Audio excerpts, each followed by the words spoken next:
There's no need to fear. Underdog is here. Time again for the Underdog Show, starring that champion of champions, Underdog.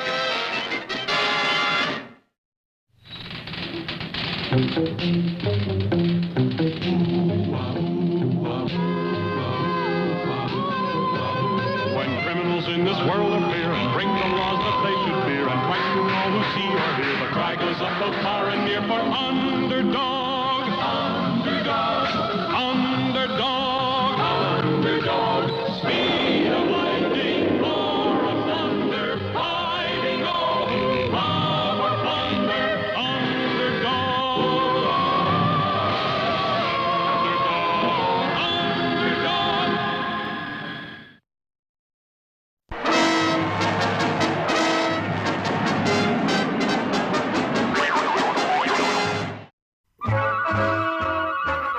Here we are, dear viewers, at Cape Carnival, about to witness man's first trip to the moon.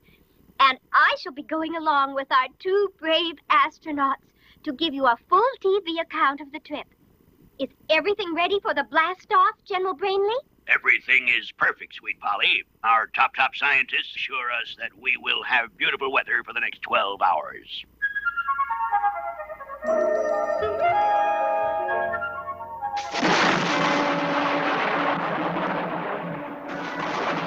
Oh! It's a huge storm! But this is impossible. Our scientists promised us good weather, and they're never wrong. But they were wrong this time. And the reason for their error was Simon Barsinister. Look, Cat. Look what happens to the world when I use my weather machine. I push the key for rain, and it pours. Now watch this. Simon says, tornado twist.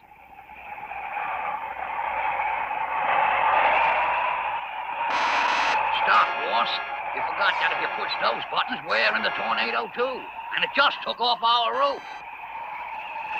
Oh, this is terrible. I plan to take over the world with my weather machine, to threaten everyone with hurricanes and tornadoes unless they do what I ask.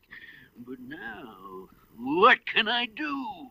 Gee, boss, the only way you could use this machine without it hurting us is if we were someplace beside the ice. Eureka, Cad! You struck it. All we need to do is to get to the moon. And so, a short while later at Cape Carnival... Well, that weird weather seems to have passed over, so it's time to prepare for the launching. You three had better get your spacesuits on while I go start the countdown. See you in a little while, boys. But behind the astronauts, two unwelcome figures appeared.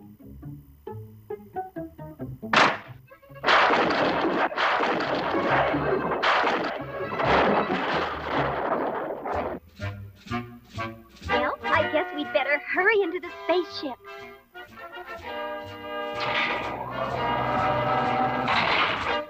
The countdown is started. You'll be blasting off in 1 minute. And now, dear viewers, we are ready to blast off for the moon. And I feel so safe knowing I have these two fine, brave astronauts to take care of me. 4, 3, 2, 1, blast off.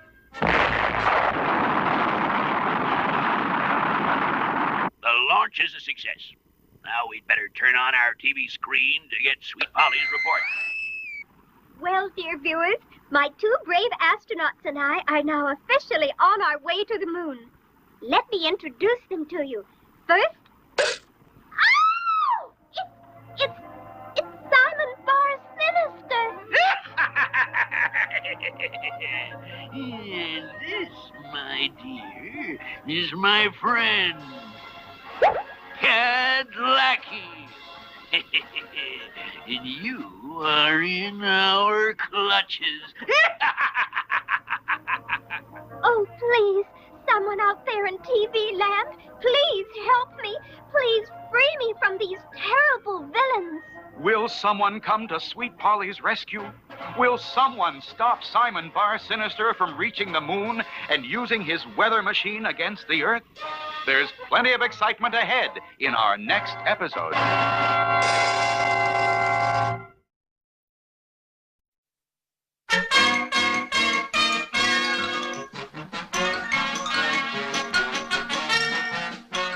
It's been terrible, Klondike Cat. Savoir-faire has been stealing food everywhere. Don't you worry, Major Miner. When that little old mouse realizes that I, Klondike Cat, the world's greatest mouse trapper, am on his trail, he'll stay undercover for good. Bravo, Klondike. Now I think I'll really be able to enjoy this delicious steak. I say, my steak is gone. So's mine. And the pickles. And the catsup. Everything. Yeah, but who could have done it?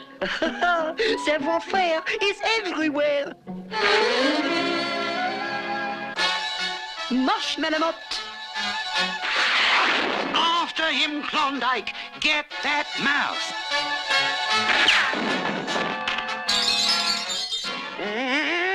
I'll make mincemeat out of that mouse. Mush dogs! Halt, Malamute. Let us prepare a surprise for Klondike Cat. Yep. Come on, dog! We're gaining on that mouse! Yeah, train crossing? What in the world is it doing way out here? It's a trick! A sneaky trick! Mush!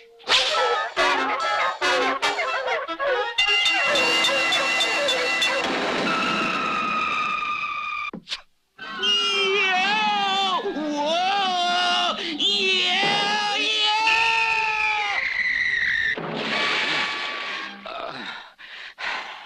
To the greatest skier in all of the Klondike, this handsome trophy. Well, gee, thank you, Judge. Yeah!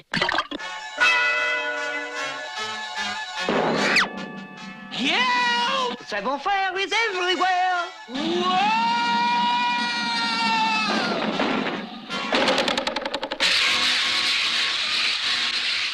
Aha! The cup on the head will keep Klondike Cat busy while we stop for the steak dinner. Halt, Malamute.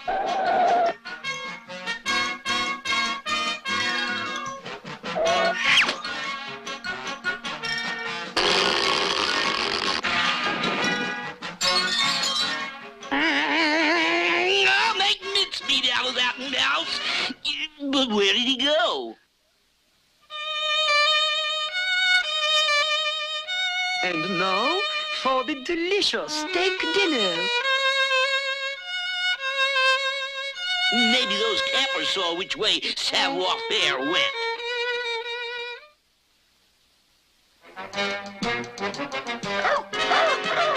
So, Klondike Cat is back on the trail. We must postpone dinner and prepare for Monsieur Cat. Howdy, old prospector. Have you seen a mouse on a dog sled go by here? I gotta catch him. Oh, yes. They were headed for town. If you will take the shortcut between those two trees, you can get to town ahead of them. Thanks, old prospector. I'll make mincemeat out of that mouse. Yeah! At last, time for the steak dinner.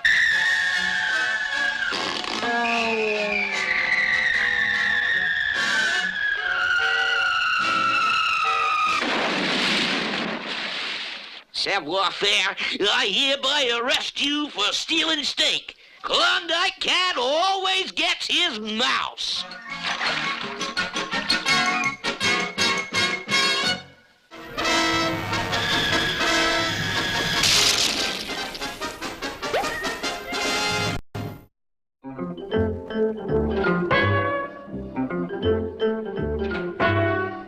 When the counterfeit newspaper caper was followed closely by the Lend-Lease library lock, the hunter's paperwork piled up tremendously. Unquestionably, the hunter needed help. York Rhymes, all the news that's fit to use. Can I help you? Ma'am, this is the Hunter. I need some office help. Wanted? No, I want a secretary, a private secretary. See, I'm a private eye. Male or female? That's an insult, ma'am. I'm a red-blooded son of the South. I meant the secretary. Oh, yeah, why, of course. Well, I'd say a female, one of them Marilyn Macaroni types from southern Italy, of course. Yeah. We'll run your ad right away.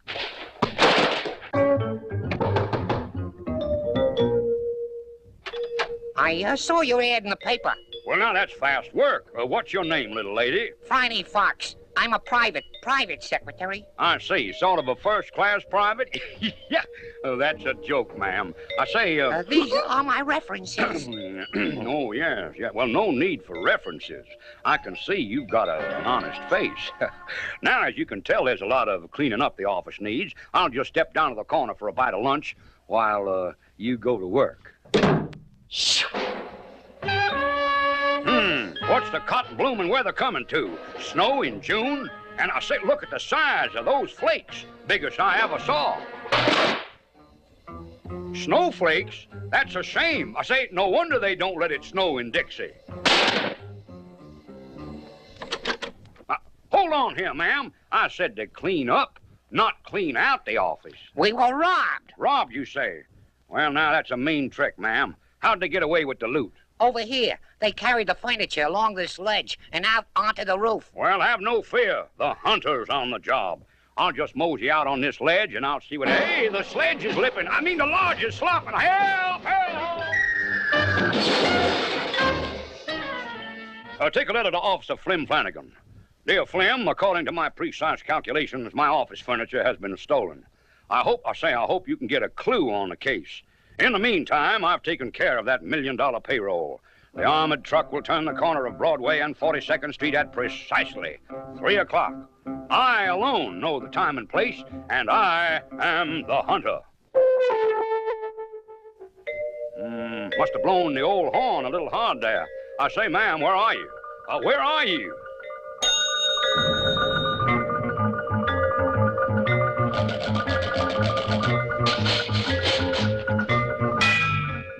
In the cotton blooming world. Oh, there you are, ma'am. Yeah, you had the old Hunter worried about your pretty head. I thought you wanted your letter to get to Officer Flanagan fast, so I delivered it in person. Good girl. Now, this is the Hunter. Have nose, will hunt. What's that? Oh, Flim Flanagan's on his way over? You say I'm in trouble. Now, see here, son. I am the carpetbaggers. Surrounded by incompetence.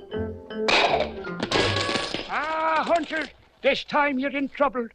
Only you knew about that armored car, and now it's been stolen. How could you? Aha! I might have known it. The fox and the cash. And me thinking you'd gone bad. Oh, no. How can we ever make it up to you, Hunter? Well, now, son, a little office furniture would help. You see, somebody took it out the window, and I was down there on the ledge. What happened, officer? It's simple, me boy. Just another case solved by the world's greatest private eye. Who is that man with the silver horn? That, me boy, is the Hunter. Sweet Polly Purebred was in the clutches of Simon Barsinister.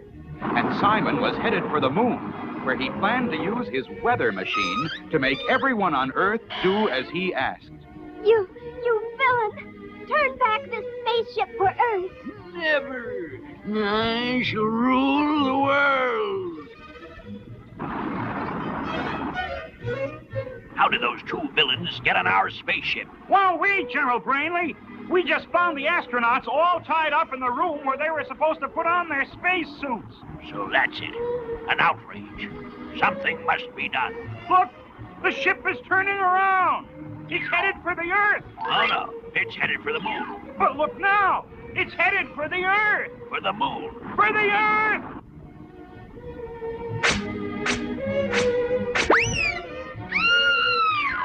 Good work, Cat. Now nothing shall stop us from reaching the moon. They've tied her up. Do something, soldier. Send up another spaceship. Well, that'd take weeks to get ready, General. Then shoot that one down. Well, that'd be kind of hard on Sweet Polly, General. Then there's only one hope left. Send for Underdog. And so the call went out for the powerful Underdog. But at that very moment, Underdog had his hands full.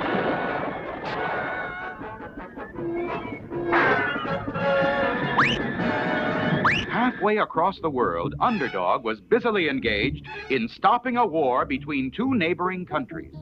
His ultrasonic ears picked up the telegraph message calling him.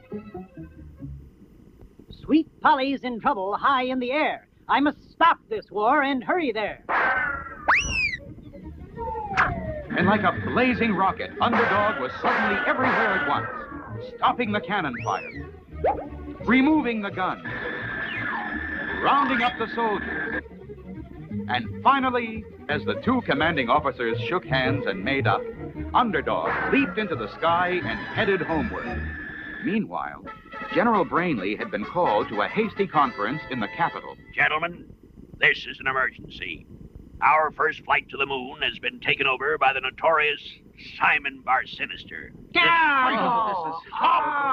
Crisis. We have already sent word for Underdog.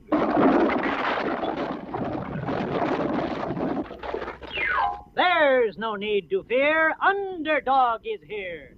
Thank goodness you've come, Underdog. Simon Barsinister is about to land on the moon, and he has Sweet Polly with him. Just look at our special TV screen. We're coming in for a landing on the moon.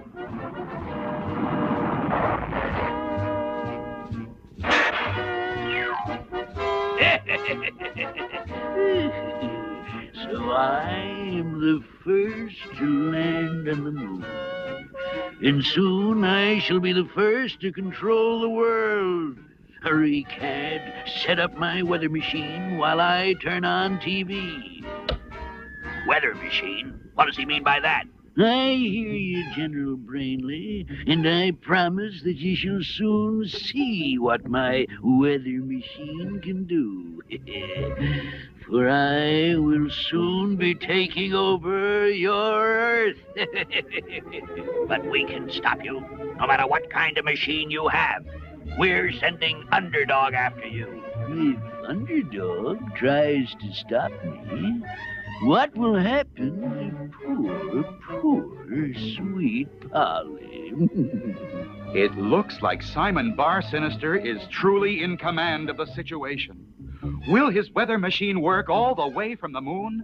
Will he be able to force the Earth to surrender? There's a thrilling time ahead in our next exciting episode.